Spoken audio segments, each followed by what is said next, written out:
తహజ్జుద్ కి సమానమైన సత్కార్యం తెలుసుకుందాం. ప్రవక్త ముహమ్మద్ సల్లల్లాహు అలైహి వసల్లం గారు చెప్పారని అబూ సాలెహ్ రహ్మహుల్లా ముర్సల్ ఉల్లేఖించారు. ప్రొనౌన్సియేషన్ తప్పైతే క్షమించండి. జహర్ కు ముందు 4 రకాతుల నమాజ్ సహర్ లో చేస్తే సహర్ అనగా తహజ్జుద్ నమాజ్ కు సమానమైనది.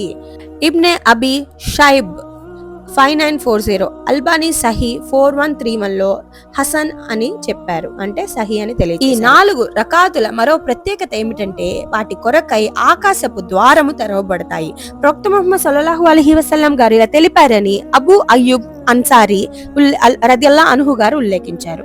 జహర్ కు ముందు 4 రకాతులున్నాయి, వాటి కొరకు ఆకాశపు ద్వారాలు తెరవబడతాయి. రిఫరెన్స్ అబూ దావుద్ 3128, షమాయిల్ త్రిమిజీ అల్బానీ సహీహు తిర్బిగ్ 585 లో హసన్ లైగురిహి అని చెప్పారు. కొంచెం ప్రొనౌన్సియేషన్ తప్పుంది, క్షమించండి. అందుకే ప్రవక్త ముహమ్మద్ సల్లల్లాహు అలైహి వసల్లం గారు ఈ రకాతుల చేయుటకు అతిగా కాంక్షించేవారు. అకస్మాత్తుగా ఏదైనా కారణం వల్ల తప్పిపోయిన ఫజ్ర్ నమాజ్ తర్వాత వాటిని చేసేవారు. ఈ విషయం ఆయిషా రదియల్లాహు అన్హా గారు తెలిపారు. ఆయన ప్రవక్త ముహమ్మద్ సల్లల్లాహు అలైహి వసల్లం గారు ఎప్పుడైనా జొహర్ కు ముందు 4 రకాతులు చేయలేకపోతే జొహర్ తర్వాత చేసేవారు. ఇంకా బైహికి ఉల్లేఖనంలో ఆమె రదియల్లాహు అన్హా ఇలా తెలిపినట్లు ఉంది.